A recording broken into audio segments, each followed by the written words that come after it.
Hello mga kadogo, ako, nililigo natin itong ating mga toy dog. Ito si Tandang Magi. Can you imagine na 8 years na to, or magna 9 years na. Yan, mga kadogo. Dalawan muna natin na ingay bago natin si Tyla ulit. Si Tyla, kinuring yan, sinabon, nilagyan ng anti-tick. Makababad siya ng 5 minutes bago namin bandawan. Ito, binabad ko na to bago namin bandawan. Meron ka sarili yung shampoo. Ay, lali ka! Tapos na yung 5 minutes curing niya, mga kadogo. Nakababad yan. Meron siyang shampoo na anti-tick. Kaya nakababad ng konti.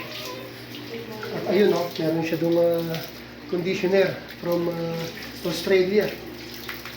Pinadala sa atin ng isa nating kaibigan. Alright! Ay, nako. Dito. Kaya lang, ubus na yung ating conditioner. Baka naman uli. Ayun. Siyempre yung nanay ko. Nanay mo, naglalandi na ha.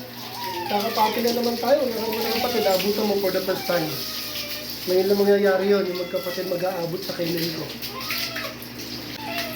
Iwasan natin mabasa yung tenga mo. Iwasan. Hindi pwede. Huwag malikot yung tenga, mapapasukan yan. Bahala ka mo pag smooth.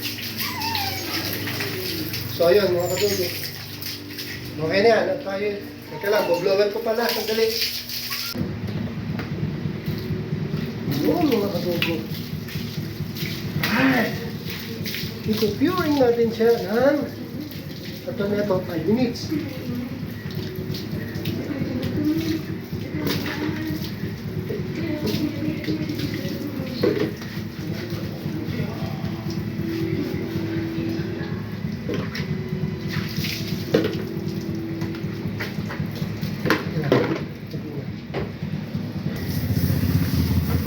Naka-curing na ito ng 5 minutes. Naka-curing na siya ng 5 minutes. Nabalaw na siya.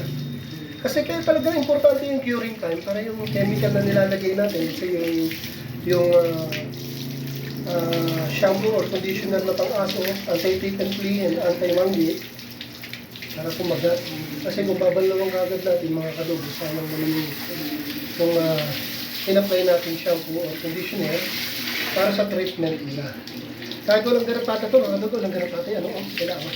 Pero lagi namin yan, maintenance na nila yung para wala silang garapata, walang lusot. Baka ganda yung ako. Hinihintay ko na lang tumagin talaga mga kadogo, nauna kasi pito. Importante yung curing mga kadogo ha.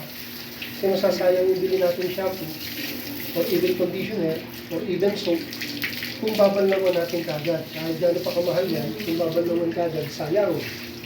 Kaya dapat curing na tinatawag para umepekto yung chemical na nasa katawan niya. Mapa-shampoo yan, mapa-solid soap, mapa-conditioner. Kailangan may curing talaga mga kadogo. Yung gaspet. Ito yung kaunti ko ako, no? Pakaganda. Hindi kasi ako nagsusuklay mga kadogo. Kamay na ako nagsusuklay ko dyan. After nila maligo. Blower talaga ako kasi kailangan tuyo sila para hindi sila bumaho. So babaho pag hindi tuyo mga kadogo. Lalo na kung ginaharawan.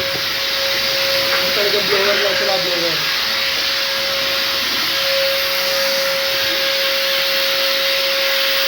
Thank you for watching.